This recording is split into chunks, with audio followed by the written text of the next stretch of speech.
Gentlemen,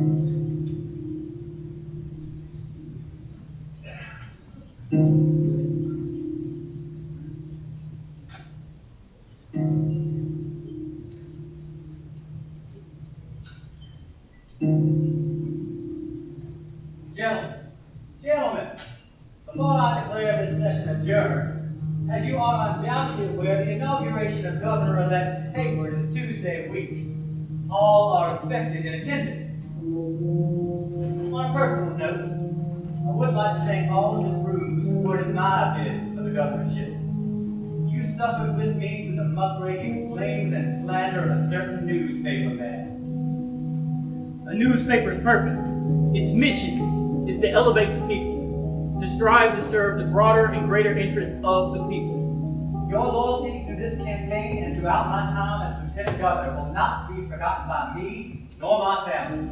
One thing I cannot abide about D.C. is this weather, Coleman. Agreed. However, until you persuade the United States government to switch operations from Washington to Columbia, I'm afraid it's a burden you shall have to bear. The great art of life is sensation. To feel that we exist, even in pain, at least according to Lord Byron. How's that nephew of mine?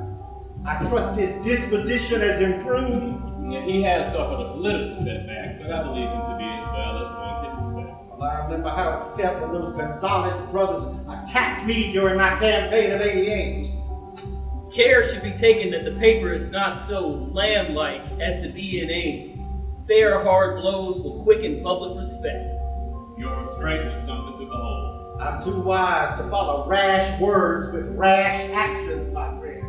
Besides, those Gonzales brothers are scrupulously fair. Well, Jim could have used some of that rationale the other night at the Wayhampton Hotel. Well, I've always said my nephew has more passion than any other Tillman I've ever known. Passion is fine. Punches thrown at the editor of the state newspaper are something altogether different.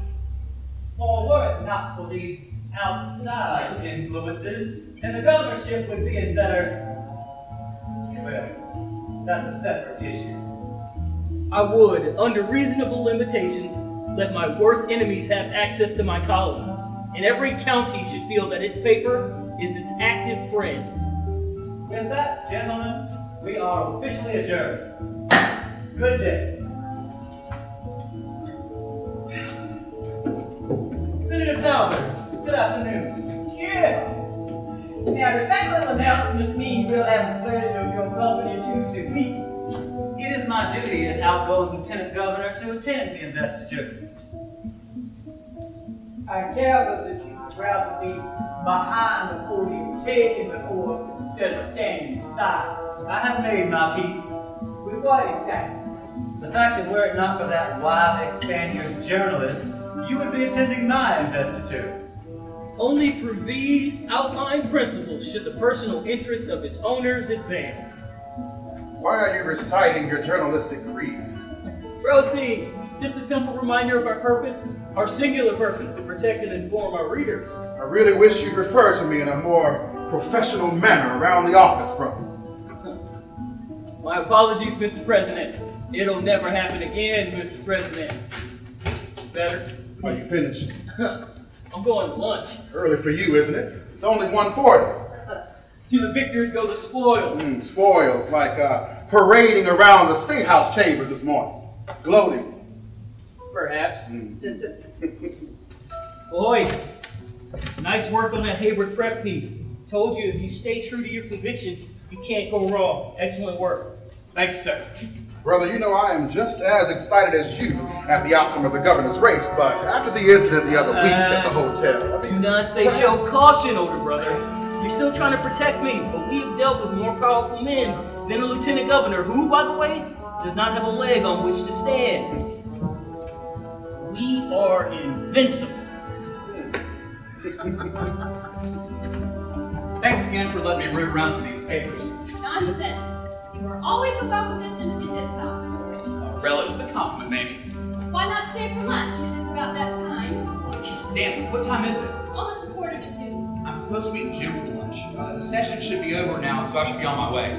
My husband will run you ragged, George, if you're not careful. He has a knack of using up the energy of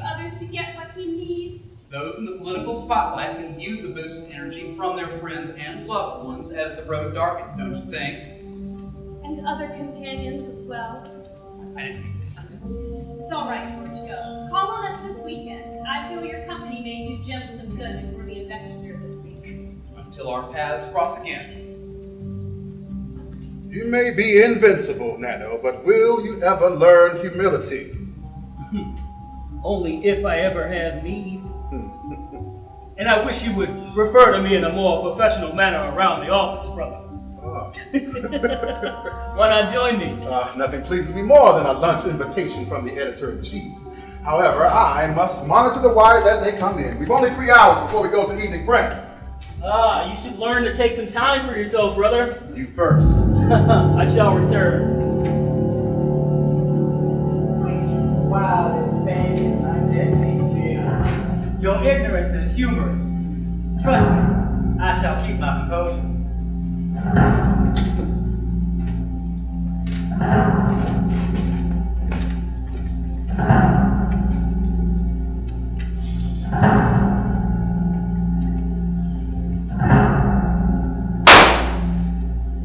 Shoot again, you coward.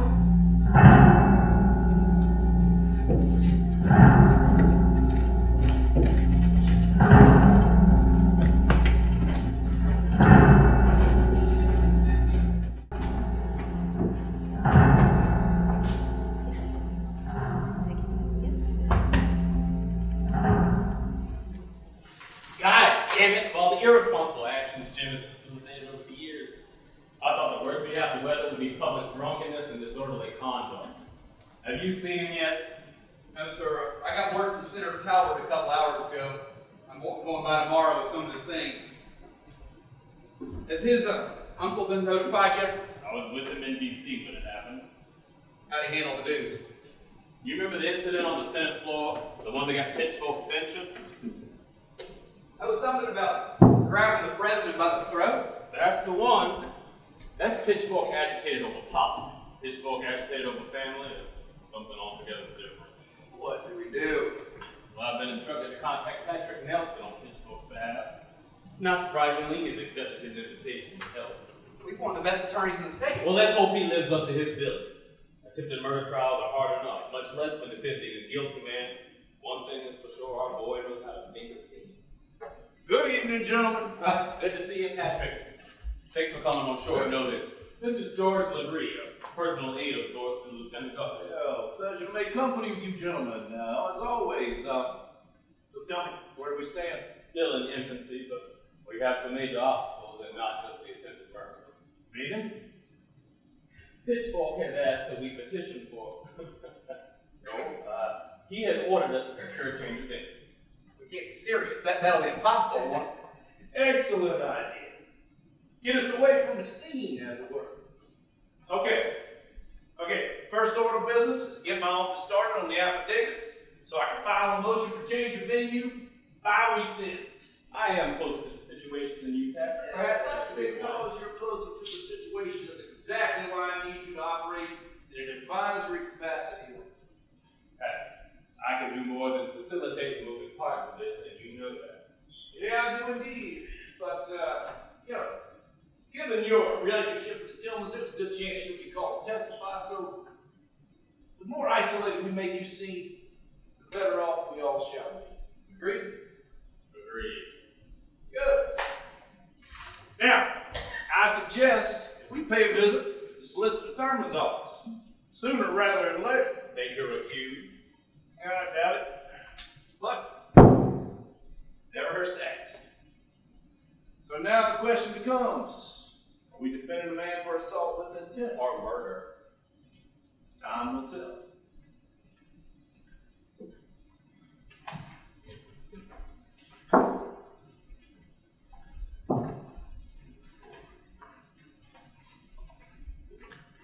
George, my most trusted and responsible friend, good evening. I see you're curious about the cell. I didn't care for the accommodations that the city provided, so I had some items brought in from my suite at the Caldwell to make this more of a guest home. I see you have my books.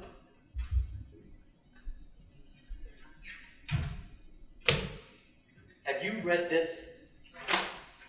Gonzales was shot down without warning by a coward who for 2 years has disgraced the office of Lieutenant Governor.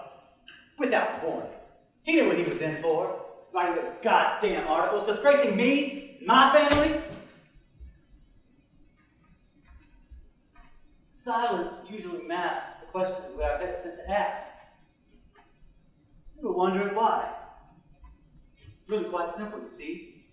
My honor was at stake, George. He can attack my policies and my decisions, but not my honor. The Bourbons loyal to Gonzales will attempt to label me a cold-blooded would-be assassin. I'm not, George. I tried. You know I tried to settle it honorably. Having you send that duel request on my behalf was the honorable way. He denied me that. Now he bears the consequences of his cowardice. Whatever befalls him was his choice. Don't ever forget that. Has word come of this condition? Ambrose? Hoyt. Come in. We need to run the evening edition. Our grandfather was a farmer. A simple but stern man. No formal education, but God, did he have a way with the written word. His ability to capture the attention of his reader and make known his every intention and detail with words was without measure. It was like poetry. Nano had that gift. I know. Anytime he wrote an editorial, he always viewed it in the same light as an elected official speaking to his constituents. Listen to this. The measure of success is not what we get out of life, but what we leave after it. That was 3 years ago, Hoyt. 3 years. It was all the time it took for Nano to go from life to what he left behind. It's not enough time. Sorry. We need your approval to run the edition. I don't know that I can. Once I run those words, print those words, the words that announce my own brother's murder, well, it becomes the truth, doesn't it?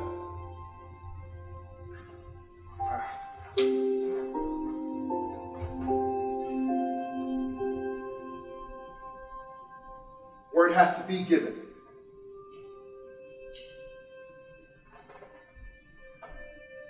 I'll tell the boys downstairs. A Gonzales said run. Thank you, Hoyt. No word yet. You will let me know, won't you? Of course. One thing more. Have you seen Mamie? Not since it happened. Would you give her this? Please ask for her to come. Thank you, George.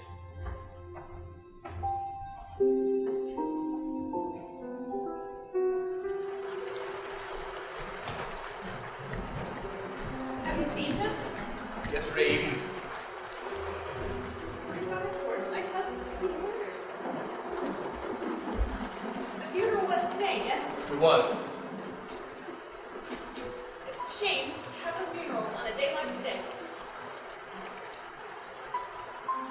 I've always had this belief that we're living the days of hate. The actual days themselves should be the exact opposite.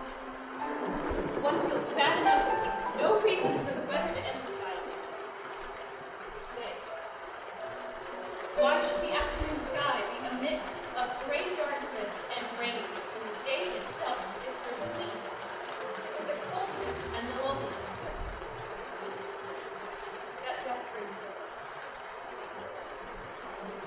I wrote to his brother Ambrose a letter after it happened. Said I was praying for his brother's speedy recovery. It seems so foolish now. Very thoughtful. They're going to prosecute them for murder, aren't they? Yes. But don't worry. Pitchfork's already working with Lee and Patrick Nelson to mount a defense. A defense? What defense can there be for a murderer? Should there be one, they'll find it. Should there be one, George?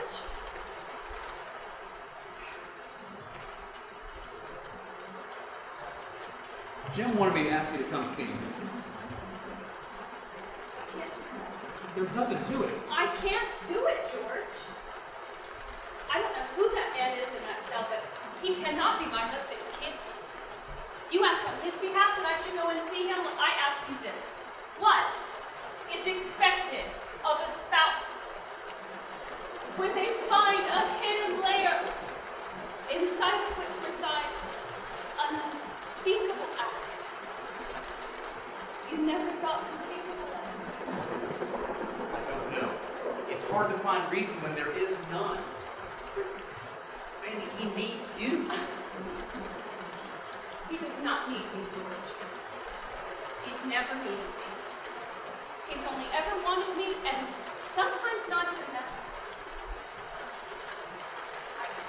I can't stand by him, George.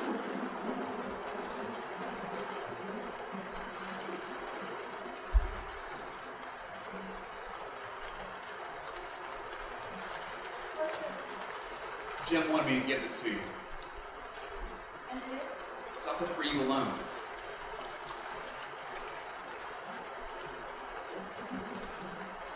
I'll call on you again soon.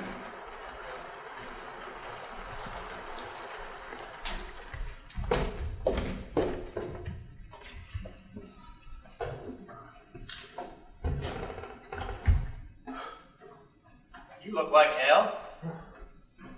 To be expected, I suppose. I never knew final rest was so exhausting to make final.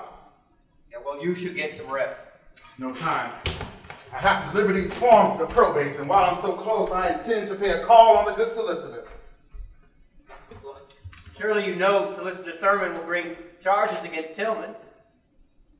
A man like Solicitor Thurman with conflicting loyalties may need a gentle push in the right course of action in this matter. See, Plus, I still have to finish up the editorial for tomorrow's paper.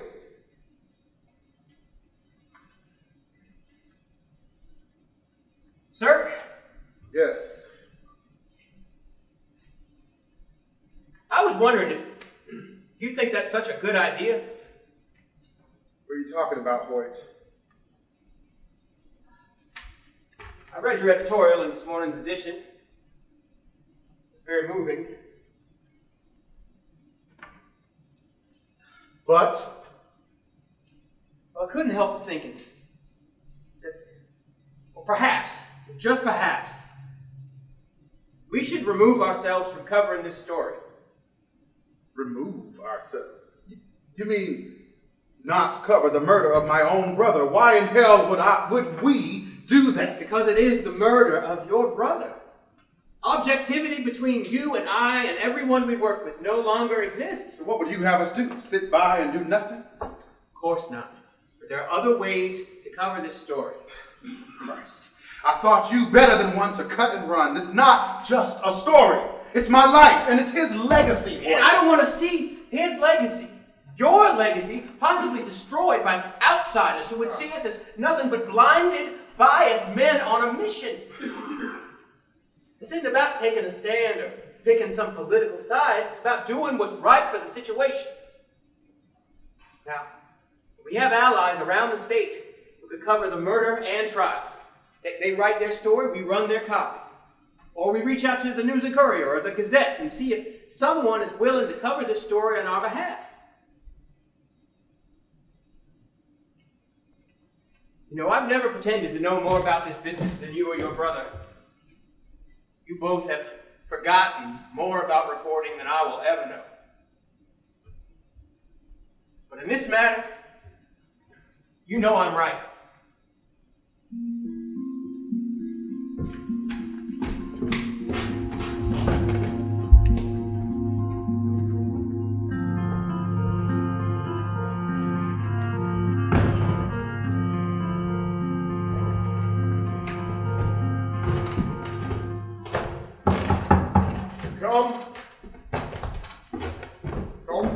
see you again. Mr. Nelson, always a pleasure.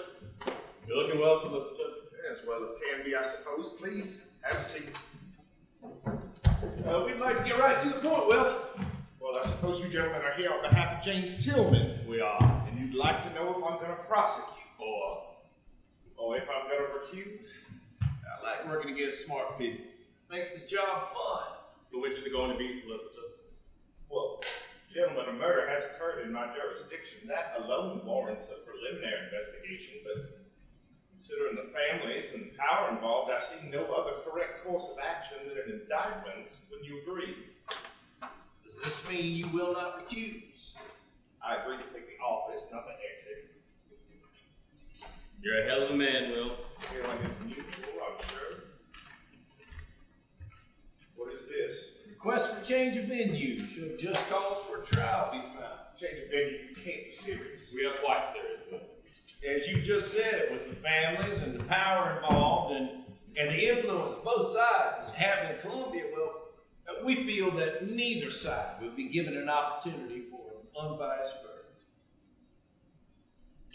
All right, you let me file my charges against Jim, and then you can file your petition for change, with one exception. Which is? If by some miracle this is granted, he stays in custody for the duration of the trial, no bail. Is that acceptable? It will have to be.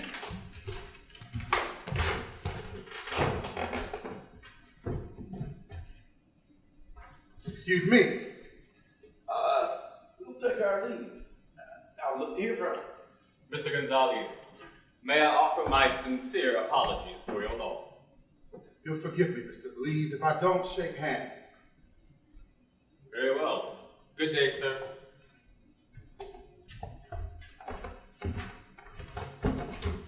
Mr. Thurman, may I have a moment of your time, sir? Mr. Gonzales, yes, of course, and please allow me as well to extend to you my deepest condolences to you and your family. However, at a time such as this, I would think your presence would be better served with your family. Time such as this, sir, my family's interests are being served by my presence in your office. What's on your mind? I demand to know what is being done in regards to the murder of my brother. Well, at this time, facts are still being gathered, but I do believe that this office will file murder charges. Do you plan to lead the prosecution? You see a problem with that scenario? I do indeed. You and the Tillman family have a history of kinship that has existed long before these most recent events occurred. And you feel that makes me unfit to prosecute? Unwilling to prosecute the full extent of the law. Mr. Gonzales, if you are alluding to the fact that I am friends with Jim's Uncle Pitchfork and that we both hail from upstate Edgefield, then you are most certainly correct. However, if you are attempting to imply that those two inconsequential facts have any bearing on my loyalty to this office in this state, you are, I'm afraid, sorely mistaken. You expect me to believe that? The truth? Of course. I've covered politics in this city and state a long time, Mr. Thurman. Allegiance to old friends can never be removed, only augmented. You see me as a Tillmanite, Mr. Gonzales? The truth? Of course. You know, an attorney accused me of that very same thing about 6 years ago. He stood on the steps of our courthouse, looked me square in the eye, and said that the only reason I was in my office was because of the Tillmans. You know what happened? You shot him. And that is one more reason why I, quite frankly, don't trust you with the honor of prosecuting my brother's execution. I am my own man, Mr. Gonzales. This responsibility, this office is mine to bear and mine to uphold. Now, frankly and candidly, I don't give a damn whether you believe me, but I do speak the truth. Look, I'll give you this. You give me the names of those attorneys whom you trust, and I will allow them to work the case, so long as they and you understand that the case still belongs to this office. I am placing a great deal of trust in you, Mr. Thurman. Don't make me regret it.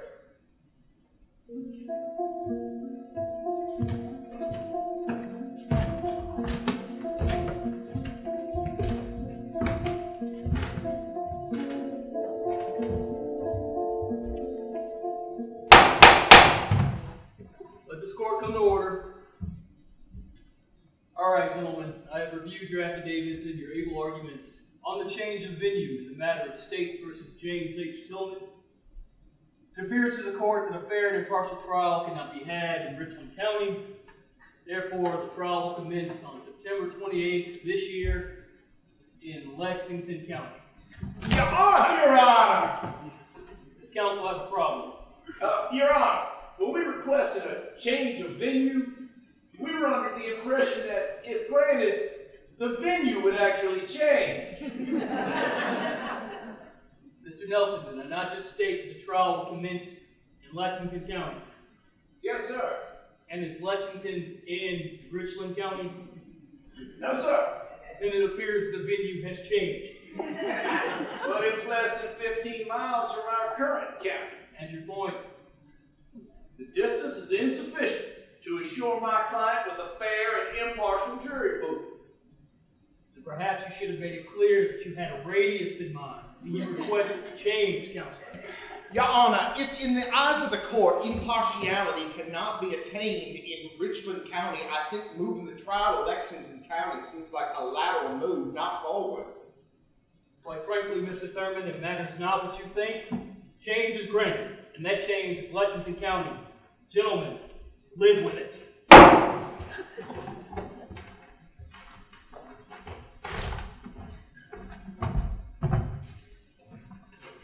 Lexington. I guess that's better, right? Better than Columbia. So when do we go to trial? 3 months. 3 months? After remaining here for 3 more months? Jim, calm down. You're not the one in here, Coleman. You won't live those 3 months in here. I will. Jim, keeping you in here may be the best thing for you. It keeps you out of the public eye. No news outlets can have access to you. For me to be treated like a common criminal is a disgrace. No one thinks you're a disgrace. Uncle, nephew, We won't need you now, Coleman. I'll be just outside, sir. Well, they told me you decorated your cell with your impeccable taste and style. It's nice to see that this incident hadn't relieved you of your flair. Looks cozy. maybe from your point of view. Don't you get narrow-minded with me, Coleman. Your point of view is my point of view. What the hell do you think of me? That I leave you in here locked up without proper care and treatment? Where have you been? I had to distance myself from this situation until now. And in doing so, in distancing yourself, this situation has escalated. And you've been here to influence. I am the influence. Every positive attribute that has occurred regarding you and this incident has happened because I made it so. That is my purpose in these matters, and that is my power. I decide when and how things progress. You listen to Coleman. He is my eyes and ears in these matters, and you follow his lead. Yes, sir. Now, above all else, even though you may feel alone and abandoned in this cell, you are not, and you never will be, I swear. Will you be here for the trial? When the time is right. Patrick did a good job getting us that change of venue. Even if it is a stone's throw away from our current location, it is an improvement. Lexington has a smaller pool of educated men to draw from. That might just work in our favor. It is such, I've sent a couple of our attorneys to pose as door-to-door salesmen. To what end? Well, the idea being they're peddling a product, something practical, and they show pictures of two men, one who purchased the product and one who did not. Then we ask them which man they most identify with. And one is Jim and the other Gonzales? Exactly. That way we can learn how certain individuals are leaning in this matter. A unique idea. Oh, it was Patrick's. We need these schemes, Coleman. That's why Patrick is going to continue on as our lead attorney. Yes, sir. Do you see a problem with that? No, sir. It's just... I think my operating in an advisory capacity is foolish. I've been with Jim since the beginning, both as a friend and an advisor, and if I may say so, sir, there is no one more qualified to represent his best interests in this matter than I. Well, I don't care what you think, Coleman. With all respect, sir, if my analysis of this situation matters not, what the hell am I doing here? You're a good friend and an outstanding lawyer. But don't you think for 1 second your analysis matters more than my own. I need you to facilitate the talent to ensure a win. Are we clear? And if I don't? I think you know me better than to ask questions like that. As Lord Byron says, adversity is the first path to truth. In this situation, is the truth really what you want? I'll return for the trial once your defense has begun.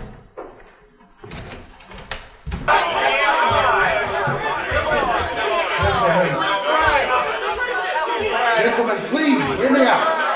This decision was not made in haste.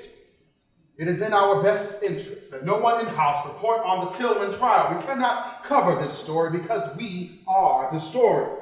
Now, this decision is final. It is not available for debate. Understood?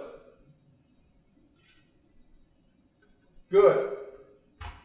Now, I'd like to introduce you all to Mr. Thomas Waring of the News and Courier.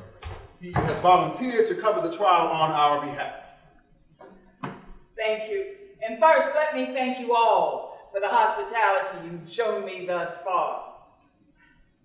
I promise you, the importance of this story to you and to this state is not lost on me. I swear to you, coverage will be all that you and your martyred leader deserve. Thank you, Thomas. That's all, gentlemen. My pleasure, Ambrose. And let me thank you again for putting me up in your home while I'm here. Old tradition, Mr. Waring. Started by NG himself. Oh, is that right? Yes. Anytime someone new was hired or was working for the paper, my brother NG would put them up at my house or his. So consider my home your own. Well, many thanks. Hoyt, I would like for you to go over the layout of the courtroom in Lexington with Mr. Waring. Get him familiar with the ground he's going to cover. Of course. I think you made the right choice bringing him in. Well, Mr. Waring, here we go. This is a diagram of the courtroom. Fairly standard setup. At least it would be if this were any other trial. What do you mean? Well, normally the court allots this area here for reporters, but given the number of attorneys on both sides, How many attorneys? 19 total. 19. Well, where I sit doesn't matter as long as I'm in the courtroom. I don't know how many trials I've seen in my time, but I do love this moment. What moment is that? Calm before the storm, Cole. You know, right before a storm blows through, air temperature drops. There's that heightened sense, urgency, anxiety, and there's that stillness. Right before Mother Nature opens up that curtain, we're treated to one hell of a storm. Rest assured that once the curtain rises on this show, it is going to be one hell of a sight. I was at the courthouse today, and you would not believe the number of people surrounding me. It's like a goddamn state fair. Now, what time do you usually put the paper to bed? Oh, about 2 a.m. for the morning edition. For the evening edition, 3 p.m. We can usually hold an hour maximum for either. Okay, that should work. I generally like to scribble at the event and then piece the story together back here. That way I have more time to procrastinate. Well, that should not be a problem. This incident has certainly touched a nerve in our state, wouldn't you agree? The entire country. In addition to the bystanders, there was press wagons, sketch artists, and reporters, all chatting up anyone and everyone who had an opinion on the case. And those opinions are being reported as news. Matter of fact, I read an article that said Pulitzer himself said the New York World News will be reporting on the whole damn thing. Christ, the press will turn this into a circus before we know. It's my understanding that it was your idea I be brought in. Sort of. What, if you don't mind my asking? Because we need to maintain an outward appearance of objectivity. We'll still write editorials on the subject, of course. See, I think you miss the upper hand these opinions can give us. More emotion we bring to the forefront, more the facts drift to the back. You are absolutely right, my friend. We are the keepers of history. This country, this world is kept in perpetual motion, true information. It's our job to see that information is truth. No other profession has that burden. We have to protect it. Yes, we must. If Tillman is acquitted, it's open season on all of us. Anybody can sling a gun in a reporter's face and pull the trigger simply because he finds our reporting unfavorable. This trial is our trial, Mr. Hoyt. It's a fine argument. I can see why Pitchfork would insist that we retain your services. I relish the compliment. We got a dogfight ahead of us, there's no doubt about it. It's gonna take both of us to pull this damn thing off. Well, I hope we're up to the job. Don't worry, Cole. We got everything we need. You have positioned us perfectly. We're ready. Well, be that as it may, Pitchfork has made it perfectly clear that I will not have a leg on which to stand in the state if we lose. Please, I am just as loyal to Pitchfork as you. But you have more strength. You get yourself ready for, my friend. I just hope that's it. Hear ye, hear ye. The criminal court of Lexington County is about to come to order. The gallery is now open. Hear ye, hear ye. The criminal court of Lexington County The is many about to faces, come to order. styles, and The gallery dresses is now merged on this house of justice seem to have the energy and awe of people going to a county fair. They came in droves to be entertained, to observe the battle, to watch the game. And the game to be featured is not to be played for some arbitrary prize. No, the game to be played will be played for the life of the citizen of this state, who hails from one of the richest and most powerful families in the South. Let this court come to order. Are both sides ready to proceed? Yes, Your Honor. Yes, Your Honor. Very well. State counsel, at your leisure. Thank you, Your Honor. May it please the court, Your Honor, gentlemen of the jury, Hear now the charges brought by the state against the accused Lieutenant Governor James H. Tillman. Item 1, that the accused did shoot and kill, thus murdering N.G. Gonzales on January 15th of this year, 1903. Item 2, that this vicious act was premeditated. Therefore, the state asks you gentlemen to find the accused, James H. Tillman, guilty of murder. Thank you for your time. I'm sure y'all will do right by the law. It's going to be easier than we thought. Mr. Nelson, if you're ready. May it please the court.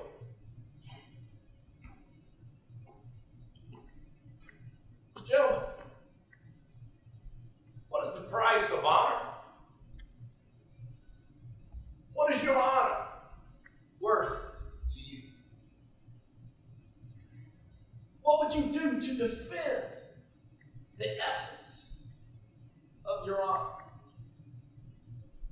Now, we do not dispute the fact that Mr. Tillman did shoot and wound Mr. Gonzales. What we do dispute, and what the defense will show, is that Mr. Tillman was driven to the brink by the slanderous articles of N.G. Gonzales in the state newspaper.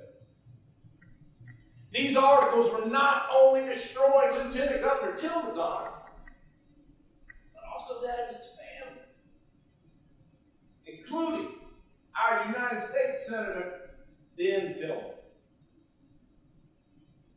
The events that occurred on January 15th of this year were born out of systematic and constant abuse at the hands of the state newspaper and its founder, N.G. Gonzales. Now, there is freedom of the press, and I agree with that. But at what cost? Should that freedom allow for the persecution of a man solely on the basis of malice? Or if you were to find yourself the victim of the printed word, as did our retiring Lieutenant Governor Tillman, well, I believe you'll defend yourself. Defend your family. Defend your honor by any means necessary.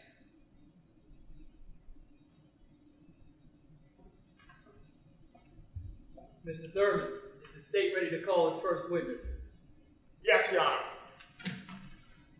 State would like to call Senator Wyatt Aiken to the stand.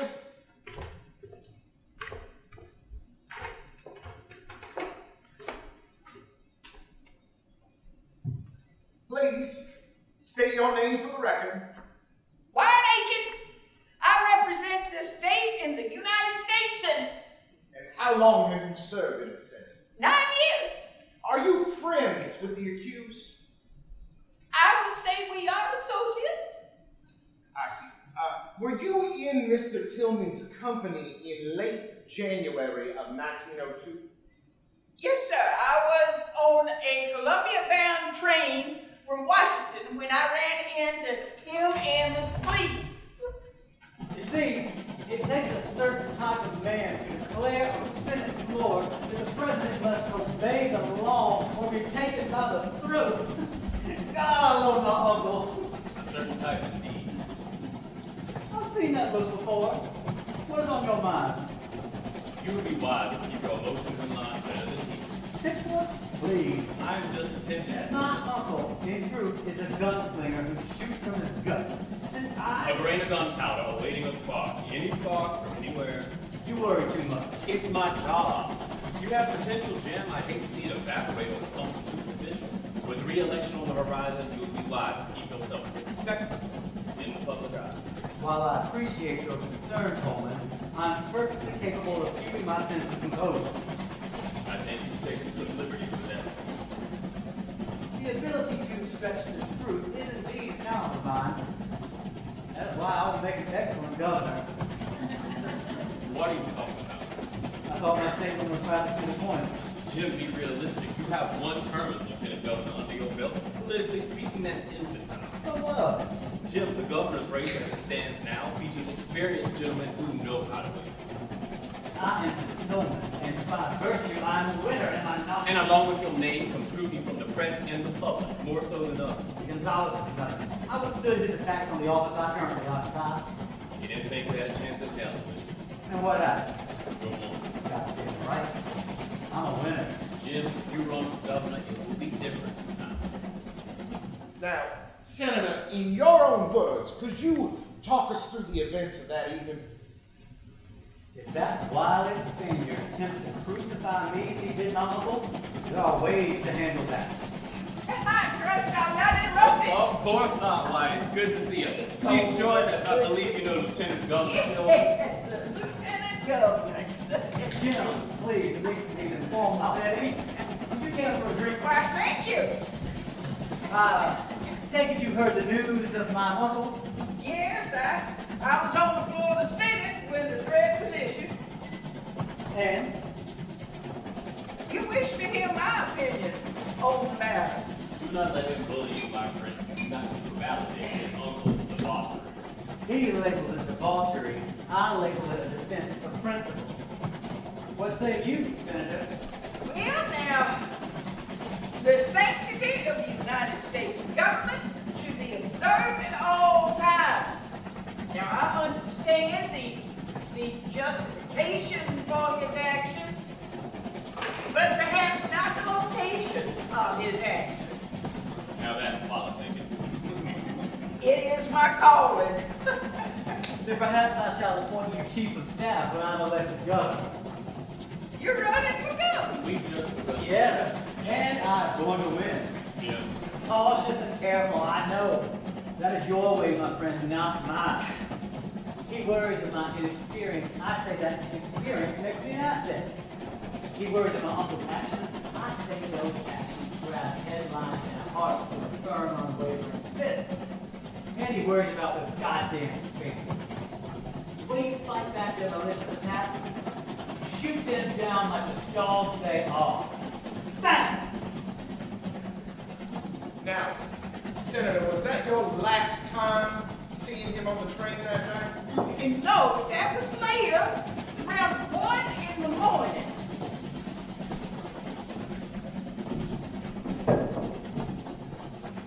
Hello, who's there?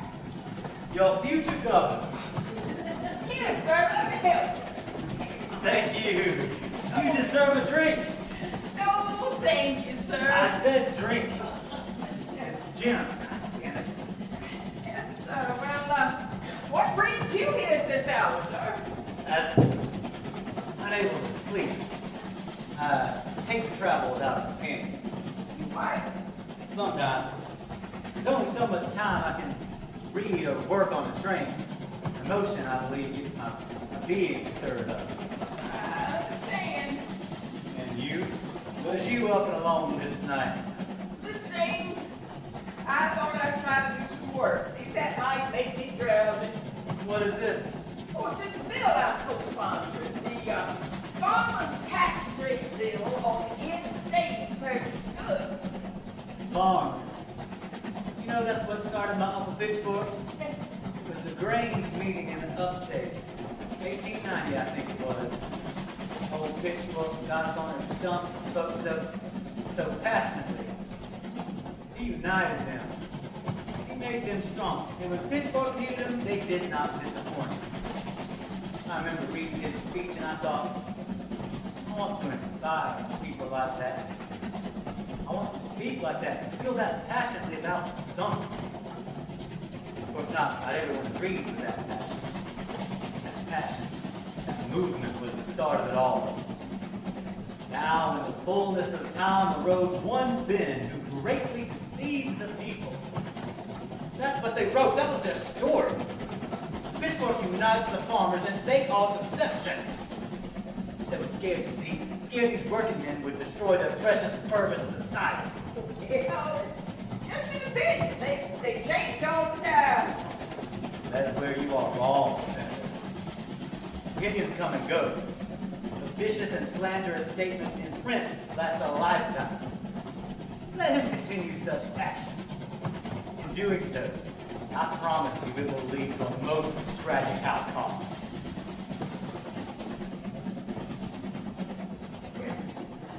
Well, sir, the train pulls at the station real early in the morning, so I believe I'm going to retire. Good night, sir.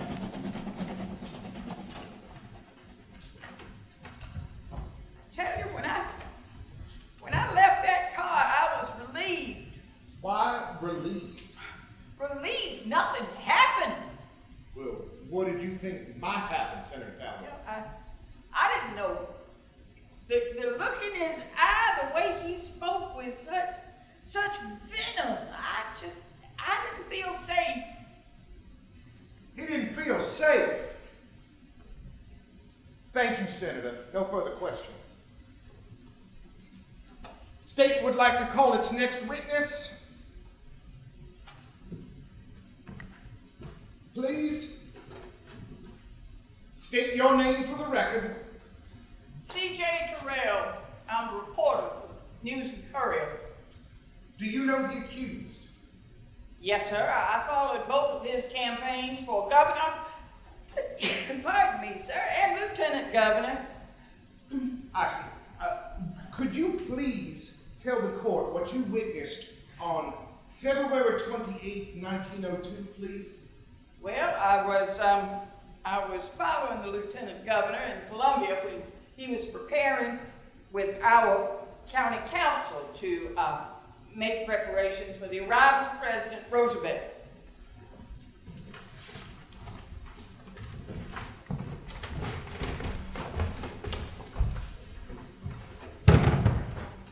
So the meeting with county council was a success. Of course, the county council has always exuded gentlemanly behavior, just like the good people of Charleston they represent. So you never gave any thought to the fact that they might not approve your ceremony?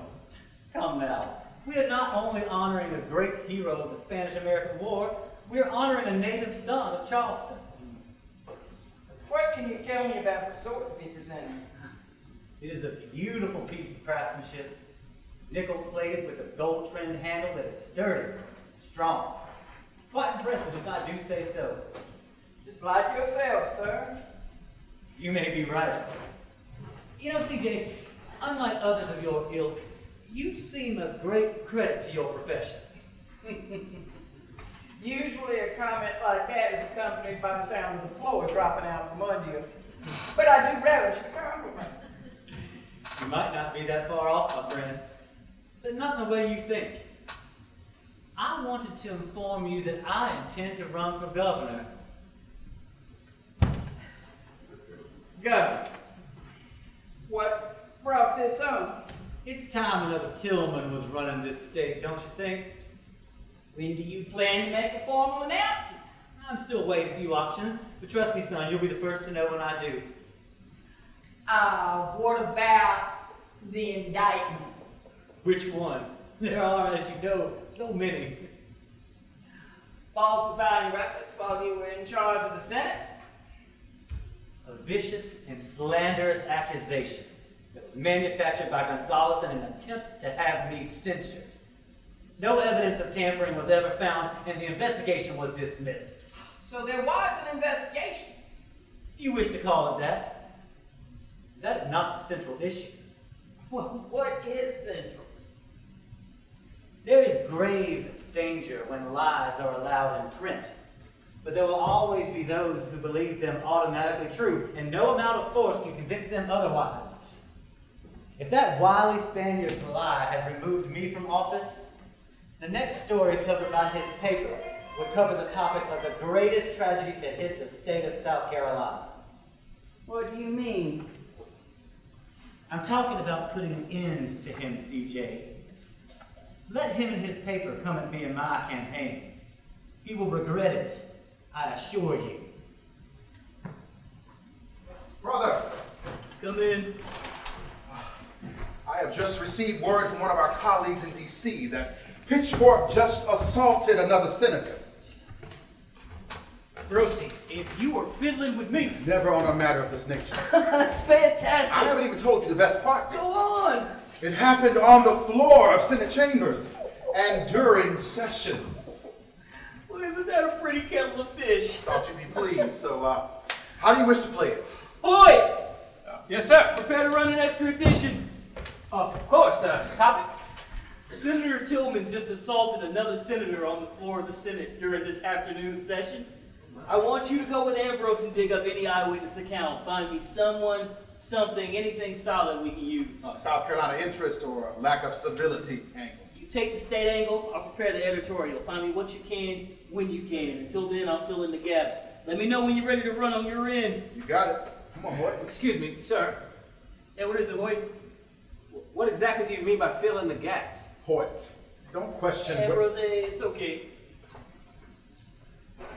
Hoyt, you remember the mantra, what do we think, what do we know, what can we prove? Yes. Well, right now we have to run with what we think if we want to get a jump on the story. And if we're wrong? I'm never wrong. Now go. Son of a bitch. Political heterodoxy and treachery. Senator Tillman assaults Senator McLaurin? Calm down. George, you know you are one of my most trusted friends, but on matters such as this, please be still. I was trying to help. Good evening, Jim. Coleman, have you spoken with my uncle? Just. And? He's calmed down somewhat, though his position is still spotty. Of course. Do we know what caused the fight? Well, I spoke to Senator Aiken, and he told me that Pitchfork accused Senator McLaurin of taking bribes. And Senator McLaurin called Pitchfork a liar, and then all hell broke loose. Pitchfork has been instructed to apologize first thing Thursday. Apology? That's bullshit. Jim. This is madness. No, Jim, it's censure. And it's not the worst of it. What are you talking about? C.J. Terrell is reporting that President Roosevelt has issued a memo instructing Pitchfork not to attend the sword presentation in Charleston. That's a national award to a soldier from his home state. In his statement, the president cites Pitchfork's lack of decorum and composure There's reasons to exclude him from the proceedings. Fear of embarrassment. Can the president do that and still save face? George, the president can do whatever he wants as long as it's within the law. George, see that letter to the post office and make sure it's mailed at once. May I?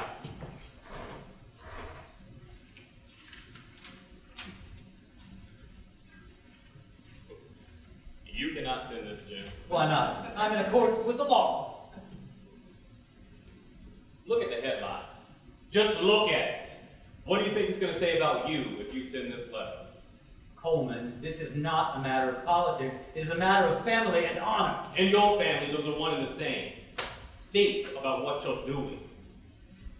George. Yes. Mail it. Keep smiling, brother. I'm all ears. My source in D.C. just cabled me this.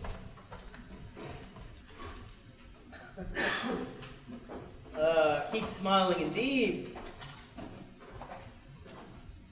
Tillman the Little, nephew of U.S. Senator rescinds Roosevelt Award to Carolina hero. You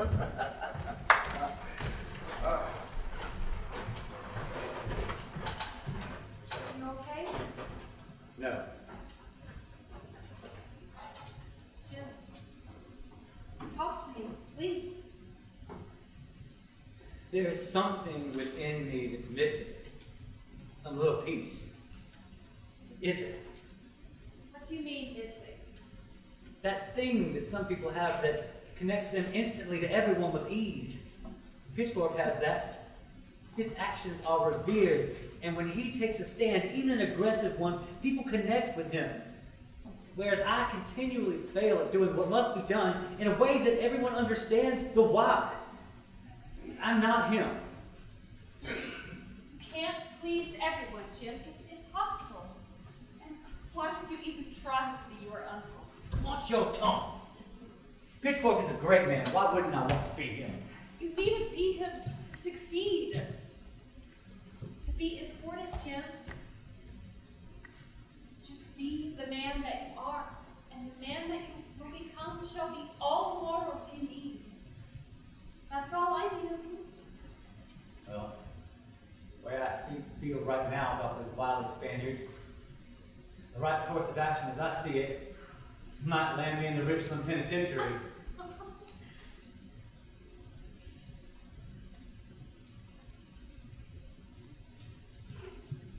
Thank you.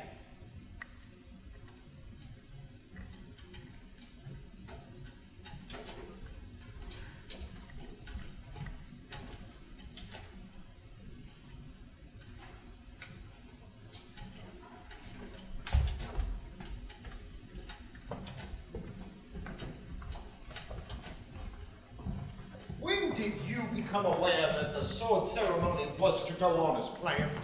About 2 weeks after the lieutenant governor rescinded it, And in what way did you find out? Ambrose told me of his brother's intention to raise the capital, to finish the sword, and proceed with the ceremony. He was going to formally invite the president to a new ceremony. You wrote an article about the ceremony. Yes, sir. Did you have correspondence with the lieutenant governor regarding the article? Yes, sir. What was the nature of that encounter? I was in Columbia covering the gubernatorial debate.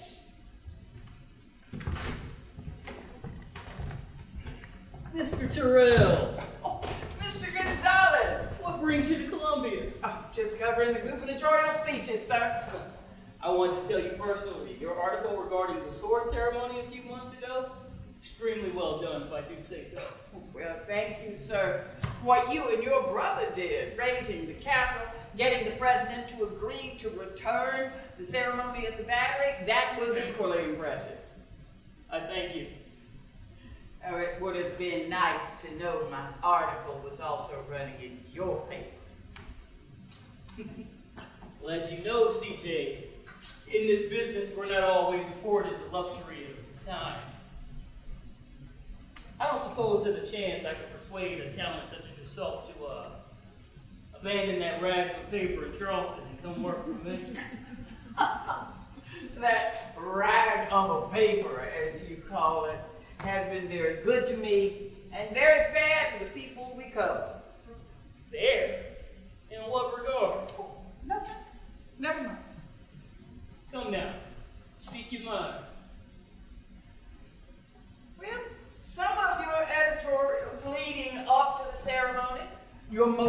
recent editorial about the gubernatorial candidates were a bit harsh. And you do not approve. Mock theatrics. I am being accused of mock theatrics. It is Gonzales who parades about with mock theatrics.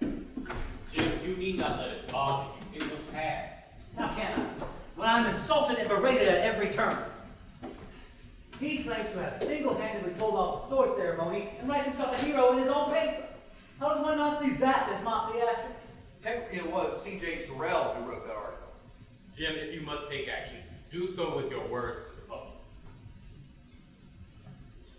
Some of the points you brought to light are accurate, but I feel that your treatment of Senator Tillman and our current sitting lieutenant governor are based more in personal emotion than in the facts of the matter. It's called freedom of speech, son. Every writer in the world, even you, cannot remove himself or his emotions from the stories he covers. It's not possible. We're the ones charged with the duty to inform the public of the disgraceful nature of certain individuals. Might I remind you that your precious paper had its own attacks on the lieutenant governor? True, but I feel that our balance of facts and malice was more even than yours. CJ, you have a way with words, my friend. If you ever have a change of heart, our bullpen is always open to your talents. Thank you for your kind words, sir. Bastard. Lying bastard. Lieutenant Governor! I thought you were fair. I thought you were my friend. Shoot us! All I have to do is press harder. You don't have a friend, do you? I see now where your loyalties are. Damn it, James, control yourself. I am so sorry, Mr. Tillman. Please accept our apology. Good evening, gentlemen. Mr. Tillman! It's your fault, you bastard. My fault. I do believe this display of yours provides us all the correct shoulders upon which the fault lies. Wouldn't you agree? Calm yourself. George, escort him out to his carriage.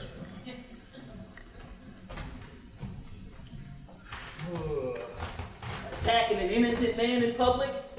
Don't you grow tired of caretaking of a reprobate such as that? Stirring a fight with words is just as reprehensible, sir.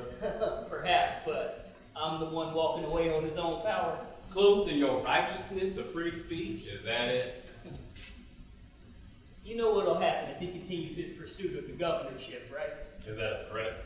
One must know the odds if they wish to play the game. You think you've already won? A man such as that, when pushed to the brink, will undoubtedly show his white feather. And I'll see to it. And there's nothing you or the Tillmans can do to stop me.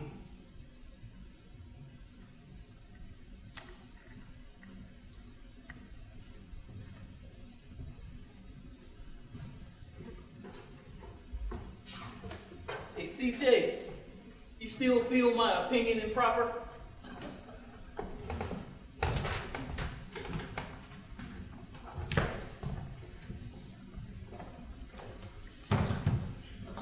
What did you reply? At that moment, I did not feel his opinion improper. No further questions? Very well. Any cross? Yes, Your Honor. Mr. Terrell, you testified that when Gonzales spoke to you just prior to the incident at the Caldwell Hotel, he offered you a position in his newspaper. Is that correct? Yes, sir. Did you take it? No, sir. Mr. Terrell, what was the principle upon which you based that decision? I felt some of Mr. Gonzales' editorials were unfair. Thank you. No further questions.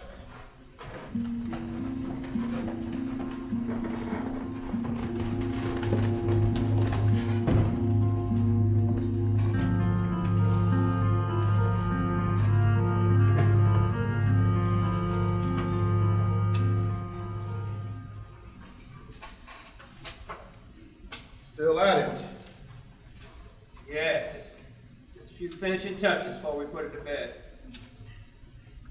Didn't realize you were still here. You want to take a look?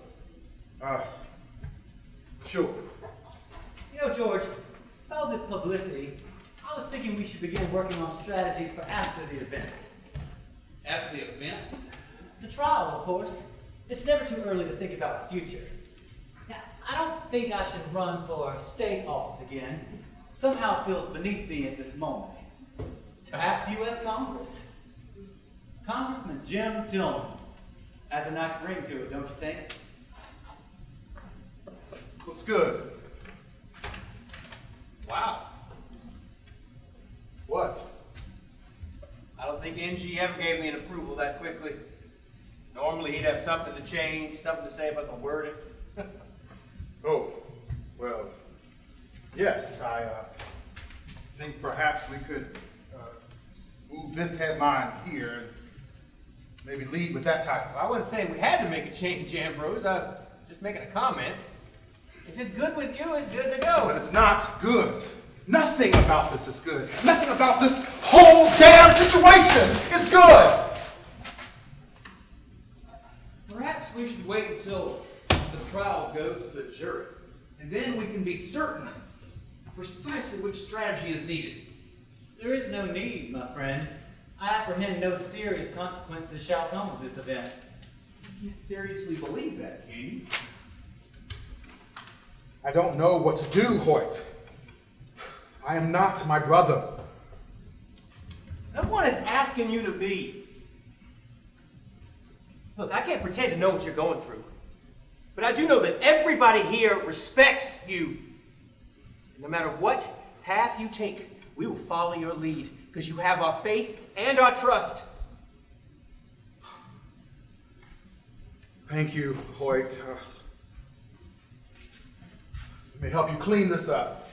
I have done what any reasonable man would have done under the same circumstances. And I shall testify to that very point. I begin to wonder which side you're on, George. You're called to testify tomorrow. I believe so. I'm your friend, so I'm on your side, Jim. But as your friend, I must always question and offer alternative to any situation. What are you going to say? Well, that depends. Depends on what they ask. In this situation, there is no alternative.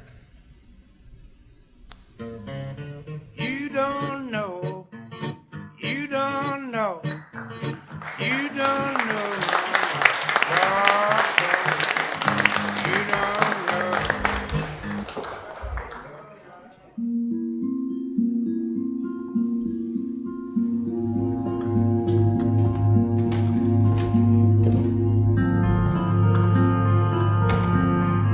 Mr. Hoyt, did you know the deceased?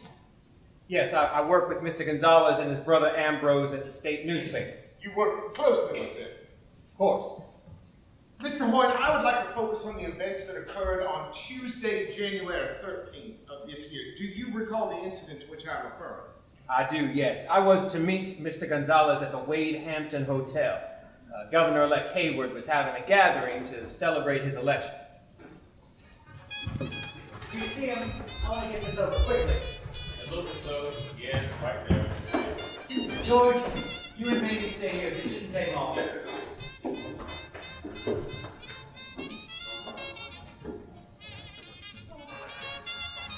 I'm here for you, George. What do you mean? I worry what this loss will do to him. Despite the outcome, I'm sure I'll find something to keep relevant. Yes, he most certainly will. Well, it's all right. Some women in my position might delude themselves into thinking that they're more important to their spouse than they actually are, but I know where I stand with Jim. I'm still rooting it. You are too hard on yourself. Merely stated a fact of truth. Well, we are here. Would you worry too much? Not too hard on myself. Would you care to return? That would be lovely. Governor-elect, congratulations. You ran one hell of a race. Well, thank you, Coleman. I wasn't sure this would go happen till they told me. Well, to the victory go the spoils. If we had to lose, Lieutenant Governor, Governor-elect. it's very honorable of you showing up here tonight. It speaks highly of your character. And you have the next 2 years to show us your character. I intend to perform my duties to the best of my ability. And I shall be watching. But for now, shall we toast to your victory? We shall. Gentlemen, behold the fruits of our labors.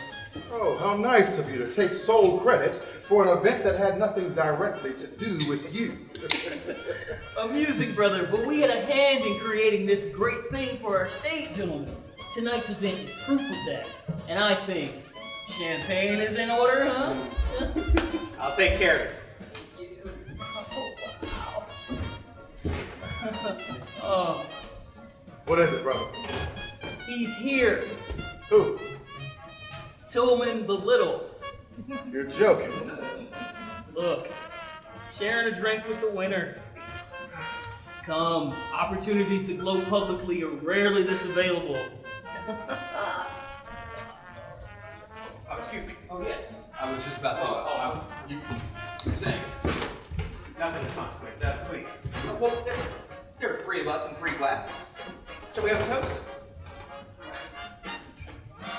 To the future of South Carolina. Cheers. Splendid evening, wouldn't you agree? It is, but I must say I'm not really one for politics. Oh, well, you must have taken a wrong turn. Well, if one must find themselves among strangers, there's no better venue. Especially when the food and drink are complimentary. You are so right, man, and may I say lovely as well. You're a most lucky man, sir. Oh, I beg your pardon. She's not my wife. This is Lady Doris. Well, it's a pleasure to meet you. George LaBrie. Oh, happy to meet you. J.A. Morris. Your name sounds familiar, Mr. Whitehead. Have we met before? Well, I should think not. I most certainly would have remembered you. Perhaps you read my name in a byline. I'm a reporter for the state. I see. You do not approve. The state newspaper has been less than kind to her husband, my friend. Tillman. You're Mrs. James Tillman. Are you all right? Tell me, man, is your husband here tonight? Yes, he's here to congratulate Governor-elect Tabor. Calm yourself, brother. Easy. So you were too cowardly to fight me like a gentleman? You don't qualify in that category. Sell those goddamn lies and print down those filthy bastards. Let me go. Damn thing about what you're doing. Brother, I beg you, please stop. Gentlemen, these juvenile actions are madness. Now I'm going to have to ask you to depart immediately. Under your own power, or I will call some of these officers here to show you to the exit. For me, that shan't be necessary. My apologies, Governor-elect Hayward. But as far as I'm concerned, this thing is finished.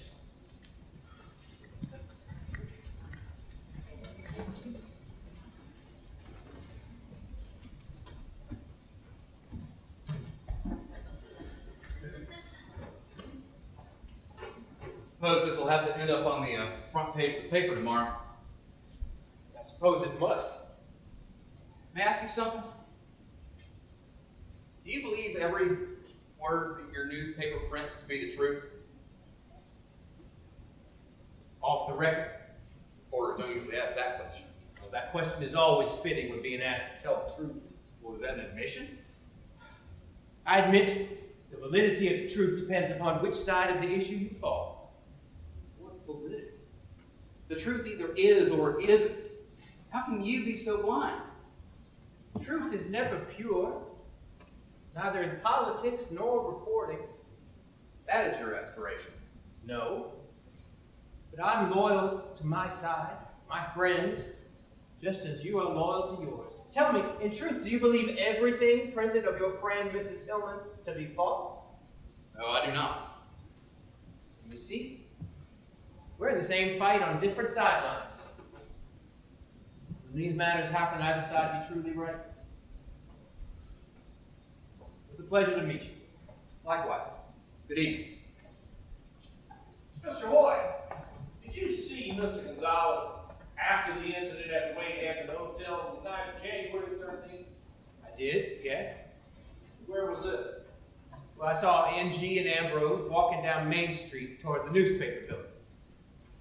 And how would you describe N.G. Gonzales' demeanor? He seemed agitated. You wait 1 damn minute. I'm going to the office. If you can't keep my pace, at least you know where I'll end up. The office? For what purpose? I'm trying to get the facts of the incident down as I remember them. And quickly, if my brain isn't stubborn, we can make the morning edition. Brother, will you please?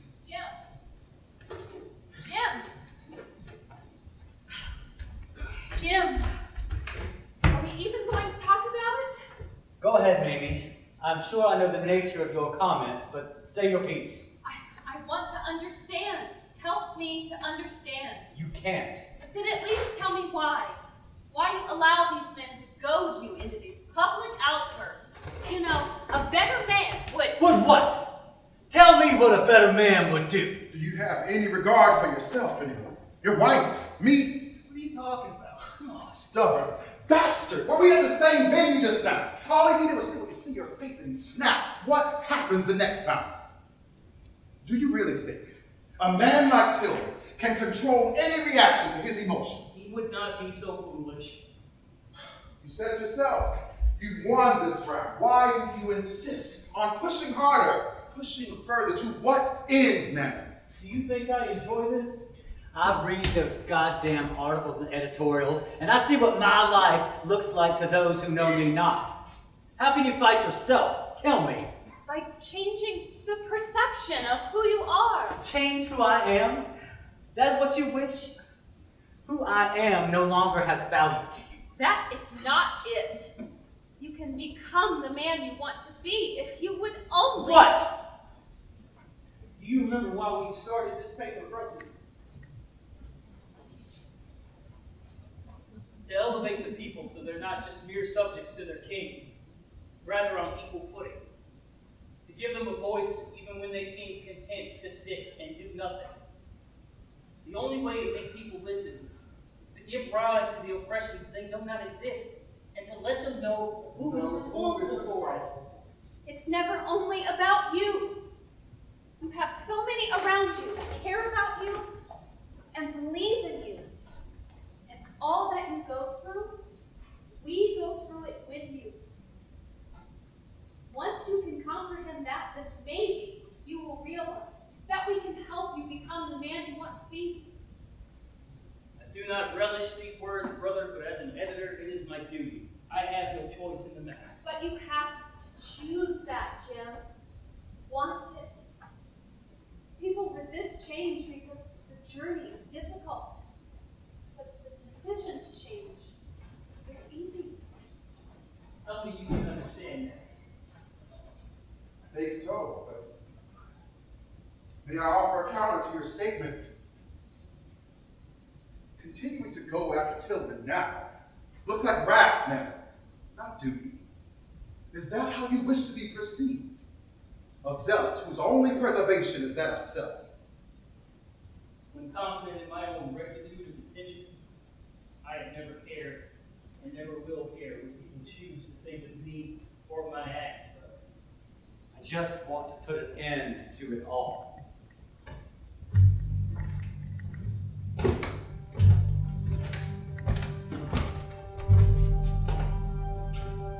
So do I.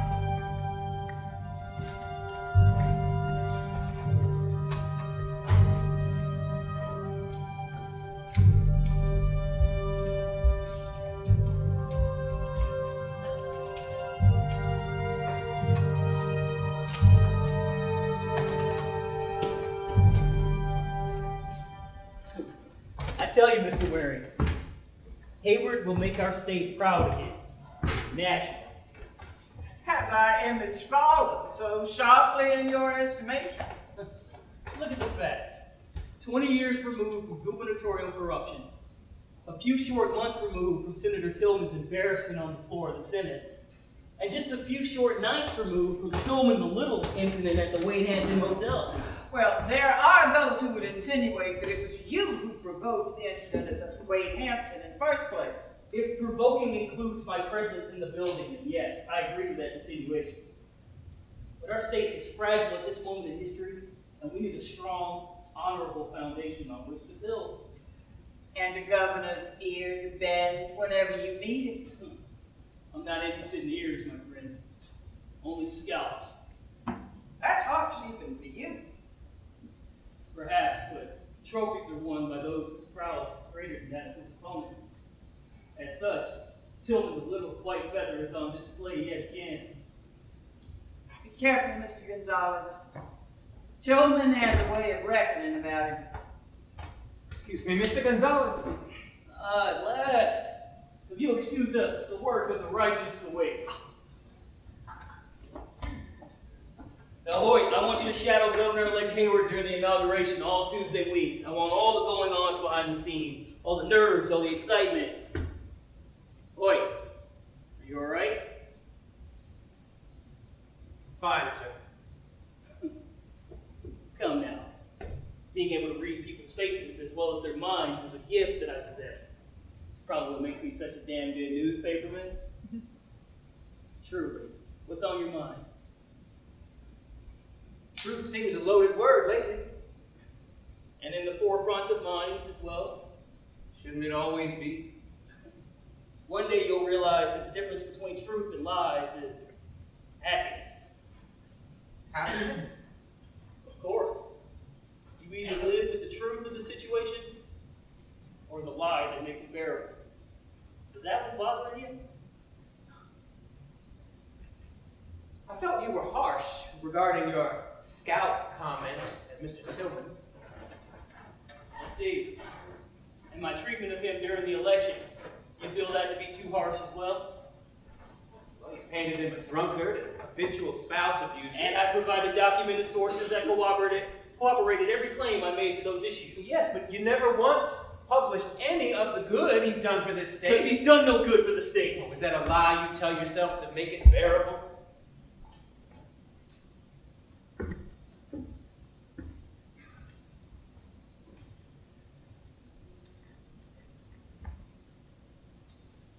I'm only going to say this once, so listen up. The important thing isn't to be true to the facts, but to be true to your interpretation of the facts. Be true to your convictions. We are the ones charged with the duty to inform the public, and whenever possible, we do it objectively, complete, and total. Whenever possible? Shouldn't we always be objective? There will never be a way for a reporter to remove himself or his ideas from the stories he covers. It's not possible. I cannot see your logic, sir. Don't you understand? It's about what you believe in, what you're passionate about, what drives you. Fine, what drives you to this logic? I love South Carolina.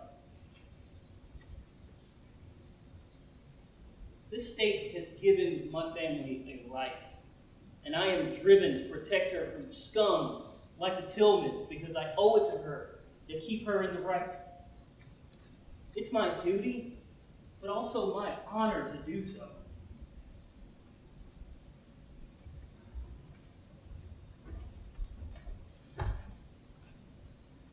When you find your cause, your reason for what you do, I'm sure you'll see things differently.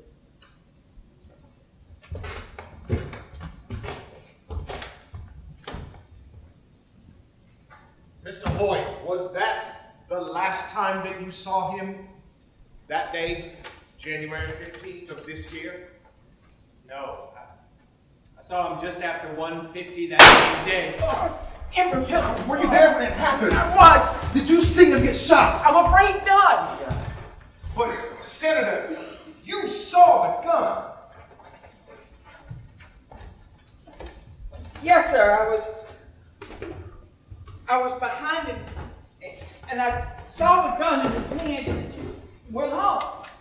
Now, where were you standing at the time? I was behind him, to his right. I grabbed his arm and tried to block him from shooting Gonzales again. You helped Mr. Gonzales up, yes? Yes, sir. He asked me to take him to his office, so some other gentlemen and I picked him up as gently as we could, and we carried him down the street to the state newspaper office. Then, what did you do?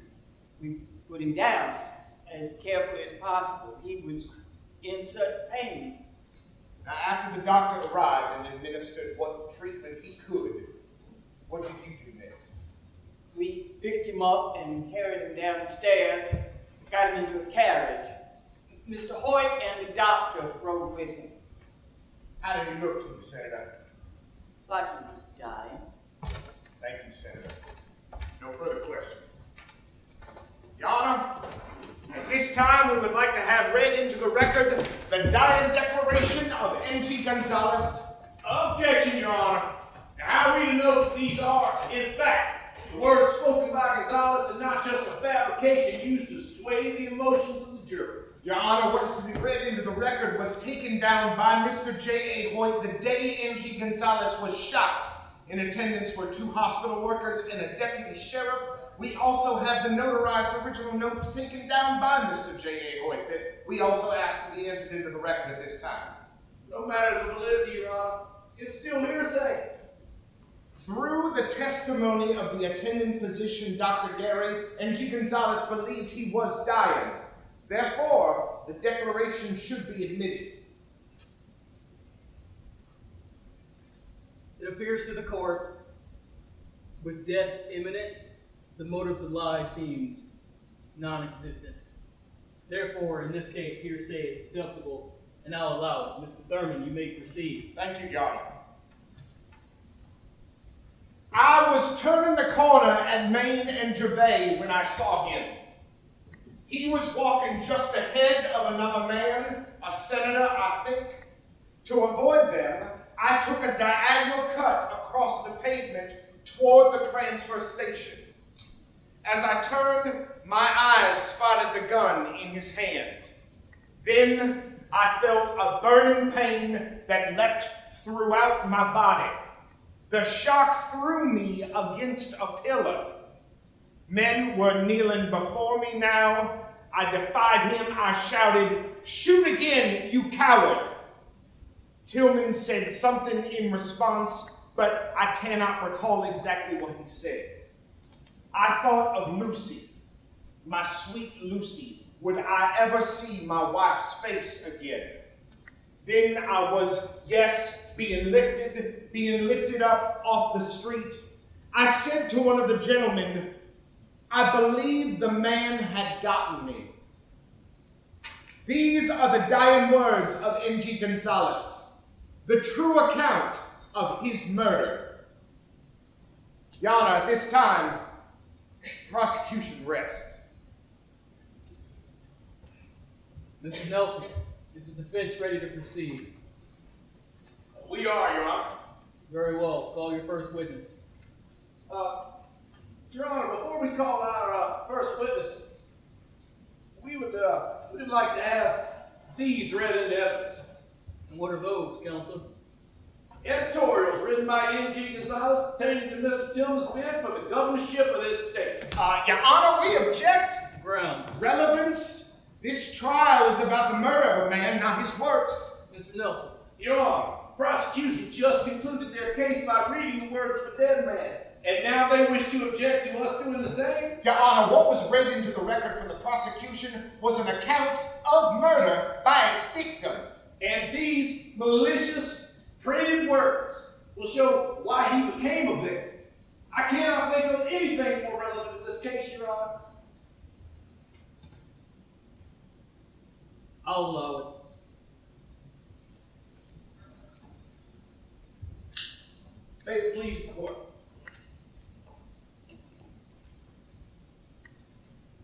This is an excerpt from an editorial that appeared in the state newspaper in January 1900. James H. Tillman is the worst and most indefensible man who ever sought the Democratic nomination and has literally lied his way into secondary office. Skip ahead. It becomes painfully obvious that Tillman has not only done nothing of which he promised regarding the Edgefield Town Monument, but he has stolen the funds for the project as well. South Carolina does not need to accept his acts of boorishness. With his display regarding the President of the United States, I have made our Lieutenant Governor show his true colors. Those colors are white with fear. In an article from, this looks to be from June of 1902, Gonzales writes, to be in the presence of our Lieutenant Governor is the second worst sentence. to which I have ever been condemned. The first being nauseated by the mere act of touching. James Tillman is a proven liar, a drunkard, a defaulter, a gambler, and a wife beater. Quite unfit for association with gentlemen. Tillman is devoid of principles and is a coward. He is a disgrace. James Tillman is the one candidate in the race about whose character nothing good is ever said. And finally, gentlemen, this editorial. I admit that my writings against Tillman have been motivated partly because of politics, but they are also partly personal, because I dislike James H. Tillman. Anybody else feel like they just witnessed a pistol whipping? This is just a sample of the editorials, gentlemen. Thank you, Your Honor.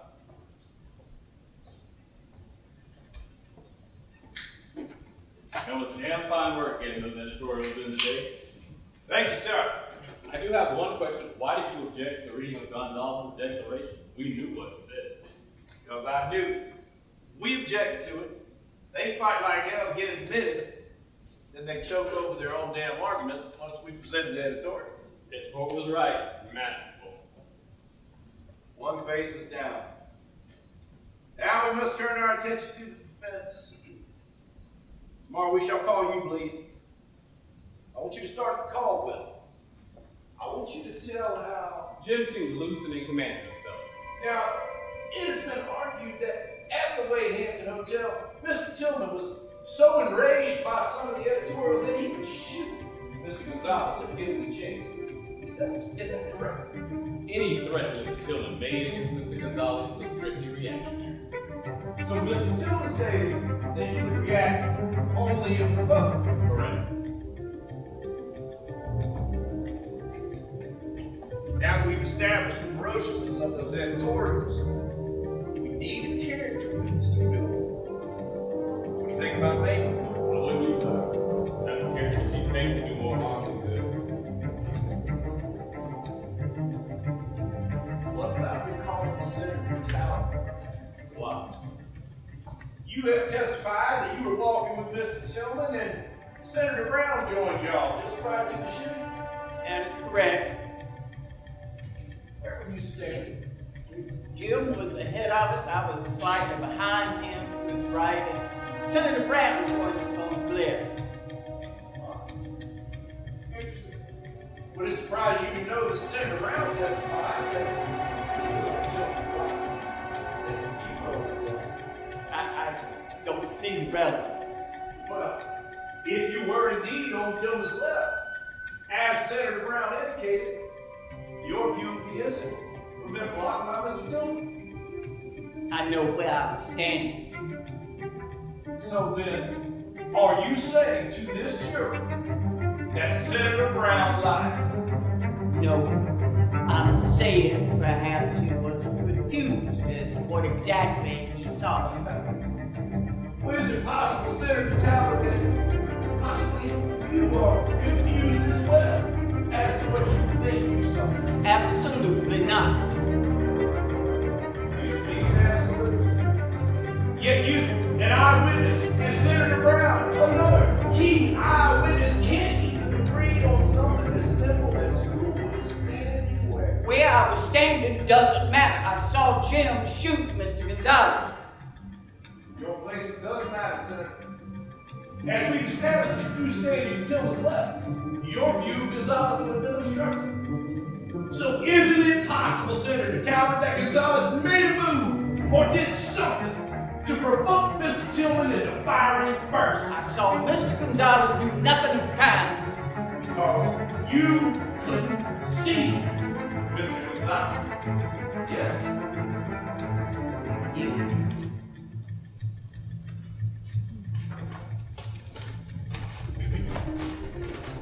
That's good. That leaves us with just one final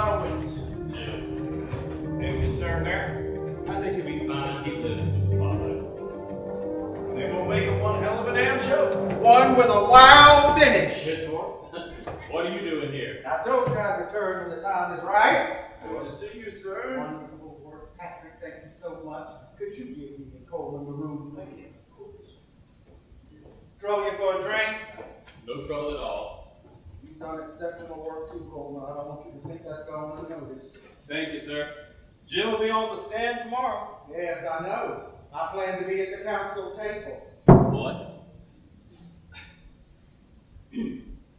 Have you considered the possibility that your presence there could prove detrimental to health? Don't be ridiculous, Coleman. My presence at that table is exactly what we need to win. Sir, the truth is, You want to know what the truth is? Me! I'm the truth. What I say is what comes to fruition. When that jury sees me at that table, they'll know that a vote against Jim is a vote against me, which will carry consequences.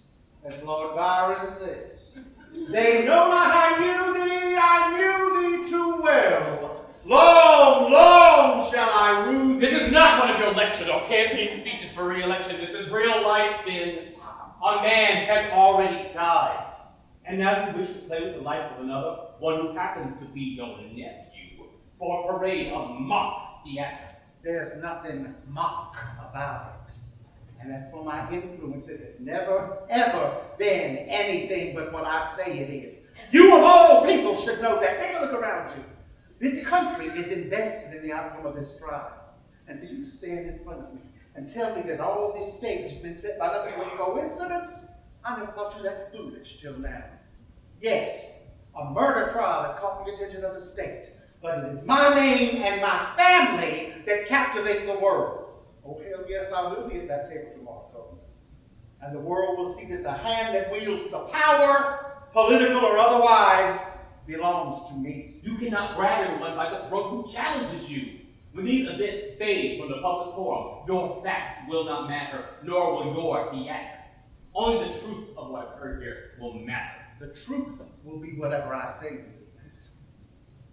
I'm very disappointed in your insubordination in this, Coleman. Remember, I made you. You need me to survive. You're wrong, sir. Oh, I'm never wrong. Till tomorrow.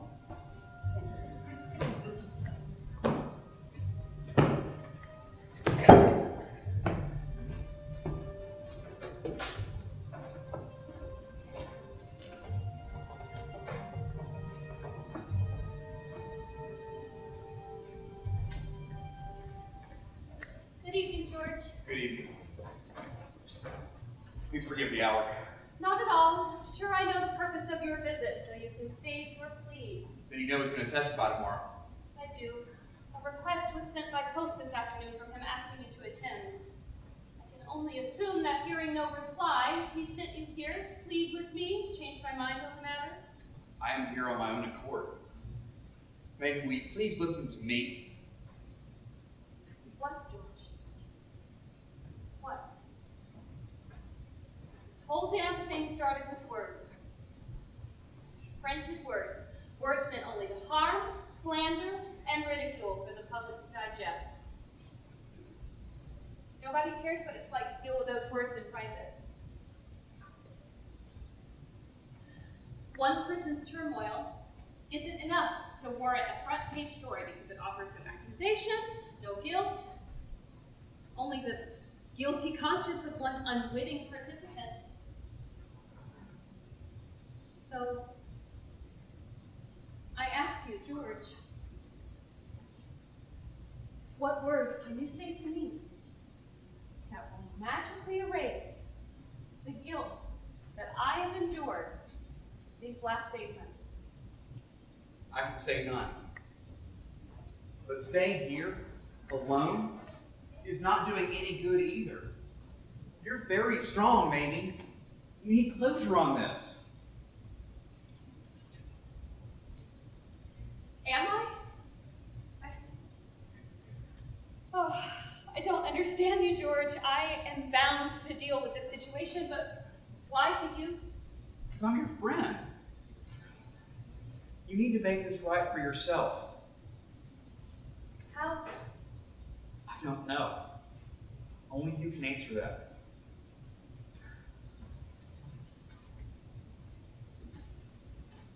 I hope to see you tomorrow.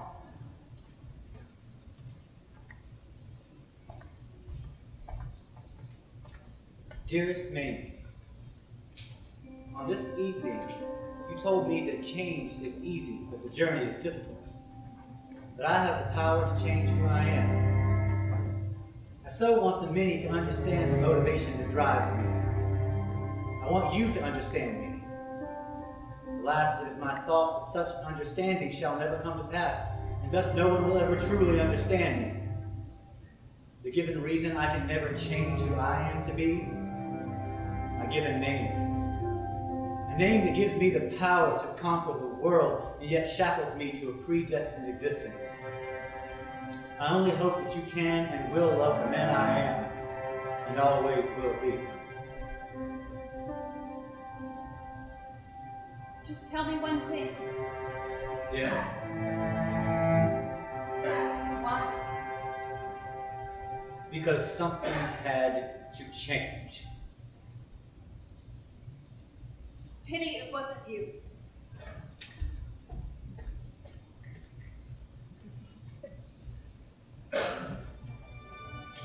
Hear ye, hear ye. The criminal court of Lexington County is about to come to order. The gallery is now open.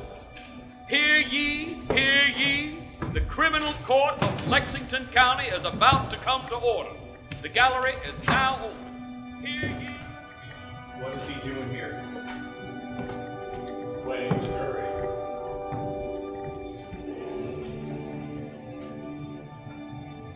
Excuse me, Mr. Gonzales. Yes. You don't know me. My name is Sandy Tillman. I'm married to James. Ma'am. I just wanted to say.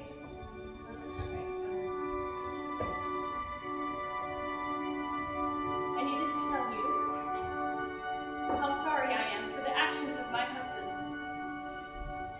If he will not take responsibility, then I shall. I ask for your forgiveness. Thank you for your kindness. I wish there was more I would do. Your actions do more good than you know.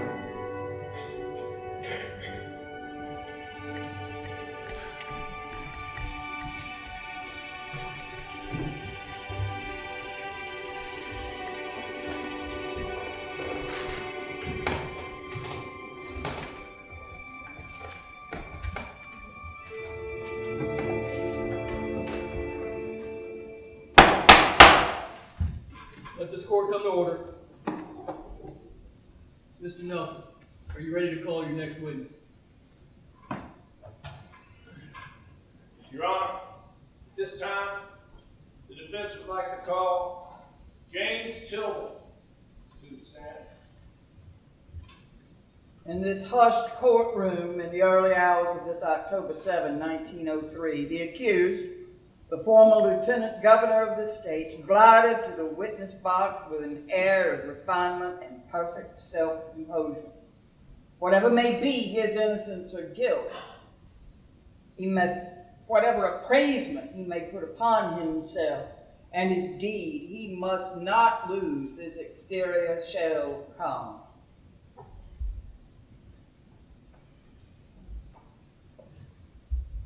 Would you please state your name for the record? James H. Tillman. Mr. Tillman, you were present when opposing counsel read Mr. Gonzales' dying declaration of the events that occurred on January 15th? Certainly. And was the description read into record accurate? Not entirely, no. What was the discrepancy?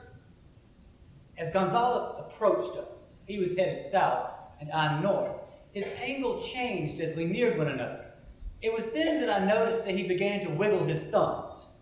Wiggle his thumbs? Yes, that's when I became nervous. Now, Mr. Tillman, I must admit, I find it hard to believe that a man such as yourself would be scared of someone wiggling their thumbs. Is that what you were scared of? Not the gesture, but what the gesture represented. And what, in your opinion, did it represent? That he was preparing to cock the hammer of a pistol. So you were scared of being shot, is that correct? That is correct, yes. Now, what was Mr. Gonzales' position in relation to yours at this moment? As we all got to the corner, he cut across and looked as though he was lunging toward me. So you shot first, is that it? To protect yourself? That is correct. Now, Mr. Tillman, there has been some question raised as to what message you verbally referred to as Mr. Gonzales was lying on the ground. Could you please explain this? Certainly. 2 associates had been in the presence of Mr. Gonzales that morning. He told them that I was too cowardly to fight. So, that knowledge, combined with the wiggling of the thumbs, is what led you to draw and shoot. Yes, sir. Now, just one last thing I'd like to get your opinion on, if I could, Mr. Tillman. Those editorials that were read in the evidence the other day, how would you characterize those words in relation to your life and also Mr. Gonzales? Verbal conversations rise and fall without much pretension. My verbal abuse of him on the campaign stump was relentless, yet nowhere near as effective. Because the printed words, be it in legislation or executive orders or newspaper, have the power to remain for all time. Every vicious misapprehension that Gonzales ever wrote of me will be preserved and available for anyone to read, always.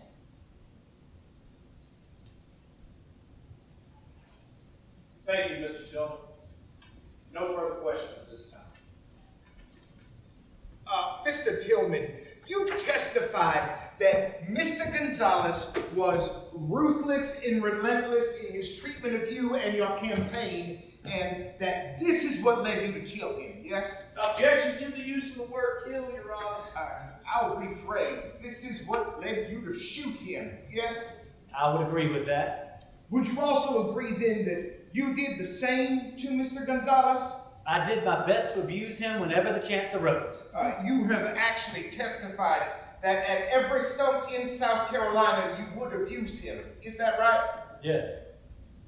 So, if the abuse that you suffered at the hands of Mr. Gonzales was so vicious and that you were merely fighting back with words of your own, why do you think he didn't try and kill you first? For all I knew, he would have, had I not shot him first. Plus, his lies were in print. I only had verbal jabs at him.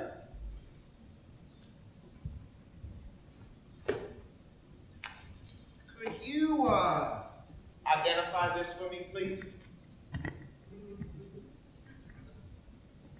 It's a copy of a Winnsboro paper. What's the date on? April 1890. Please let the record show that I am showing this to opposing counsel as well. So noted. Now, in this edition, there is an article under the title of Fair Play. Have you ever seen this article before? Yes. Could you kindly read the circled section there for me, please? The wily Spaniard has once again lied with approval of his newspaper and printed slanderous accusations of disgraceful blackguardism toward Captain Tillman. Mr. N.G. Gonzales is a man of treacherous breed and most certainly not a true son of the South. Thank you, sir.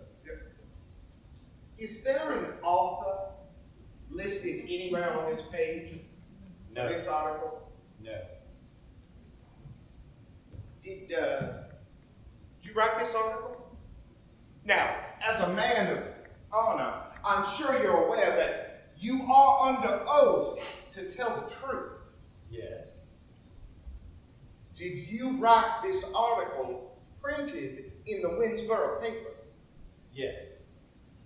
I see. So, in addition to abusing him in the spoken word, you also abused him in the printed word. Wouldn't you agree? And wouldn't you also agree that Mr. Gonzales at least had the honor to sign his name to his printed accusations, unlike your act of cowardice here? Objection! Withdrawn. Mr. Tillman, you say that you noticed Gonzales wiggling his thumbs and that you scared he was ready to shoot. Is that correct? Yes. Would it interest you to know that Mr. Gonzales was not armed at the time? I knew him to carry a pistol from time to time. When I saw him wiggle his thumbs, I took no chances. Yeah, you just took his life. Objection! I'll rephrase. You shot him in the street, yes? I did shoot him, yes. You shot him like a dog in the street, just as you told Senator Aiken that you would do a year before, yes? I shot him in the street. Just as you said you would do on numerous occasions, yes? Yes, I had to protect myself. Protect yourself? Like when you verbally intimidated Senator Aiken? When you attacked CJ Terrell? When you created a commotion at the Wade Hampton Hotel and assaulted MG Gonzales? You were just protecting yourself. After all the abuse at the hands of Gonzales and the press, I'm always protecting myself and my family.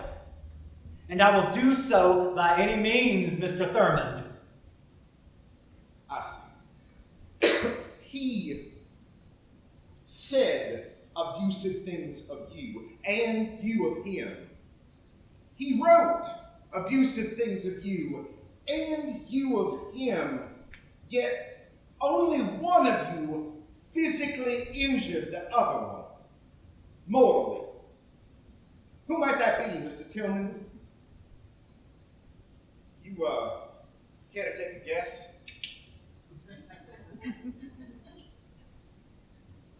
No further questions.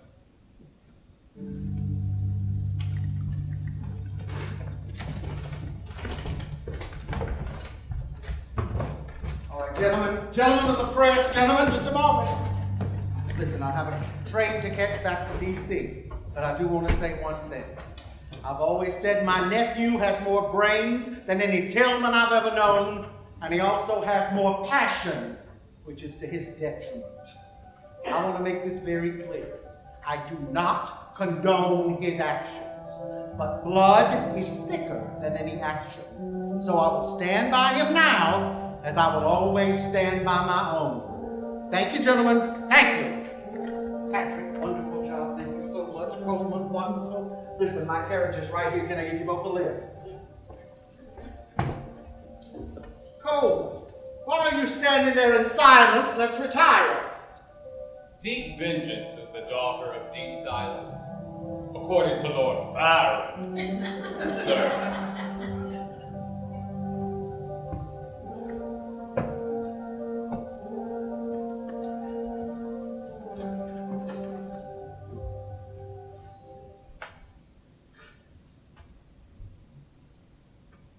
Still at it. Yes.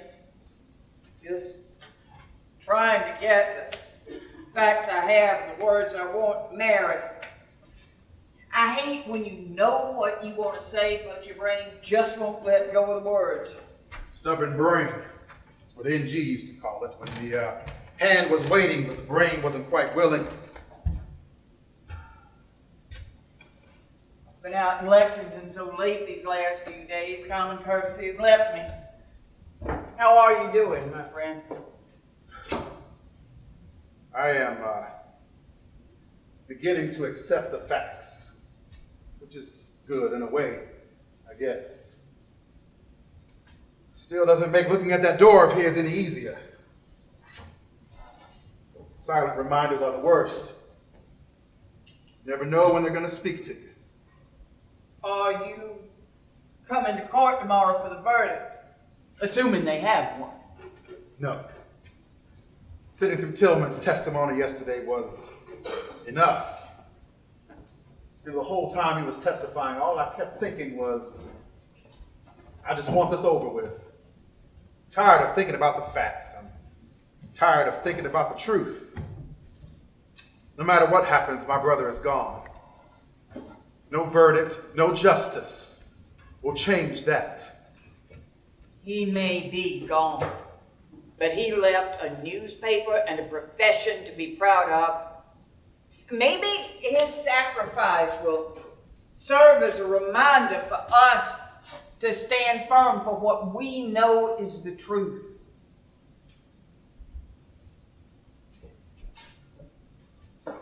Since I can't seem to come up with an ending, would you care to hear what I've written so far?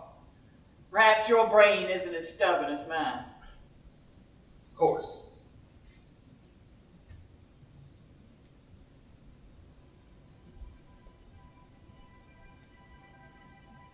The main stage of the Lexington County Courthouse was placed in the spotlight as both sides presented closing arguments for a combined 7 hours over the past 2 days in the murder trial of James H. Tillman, who is accused of murdering N.G. Gonzales, founder and editor-in-chief of the state newspaper.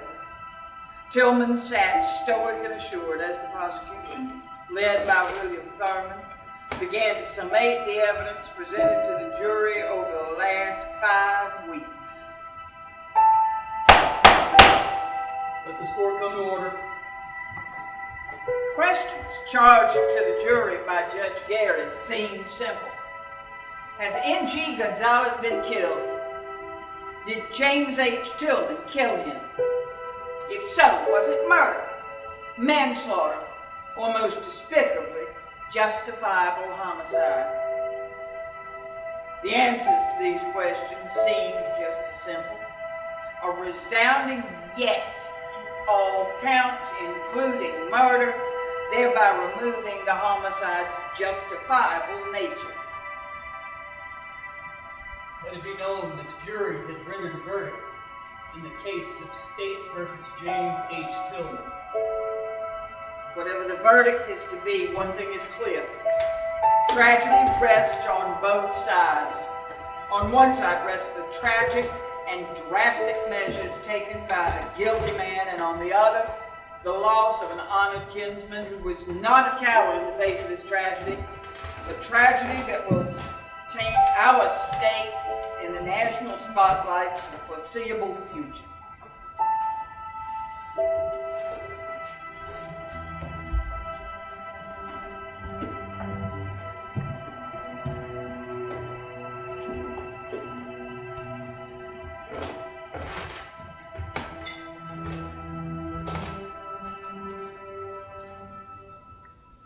Good afternoon. Good afternoon, Mr. LeGree. I guess you regained the right to write for the paper. Only the trial is off limits. That's a word for it. May I ask your thoughts on this verdict? Off the record. Of course. I believe we've shown the country precisely where the heart of our state resides. And where, in your opinion, is that? Stuck in old ways, old ideas. Change takes time. Maybe this incident was speeded up. I'm afraid it's only a matter of time before we will forget all about this. It'll be lost as a footnote in history. You know, NG once told me, being true to the facts as you see them is paramount, because that's what you truly believe in. Maybe documenting what has transpired here objectively is my call. What do you think he'll do now? They say a falsehood rarely hurts an honest man. My friend has plans, but he is not as free as he believes he is. Neither are we. Good day, Mr. LeGree. You enjoy. Anyway, it's what I have so far.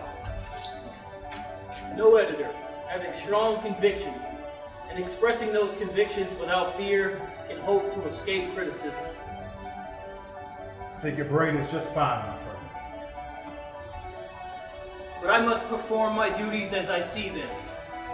I will incur the hatred and the abuse of evil elements if thereby I can accomplish something for the welfare of South Carolina. For that I shall withstand any stormy petrel, for our time, for all time.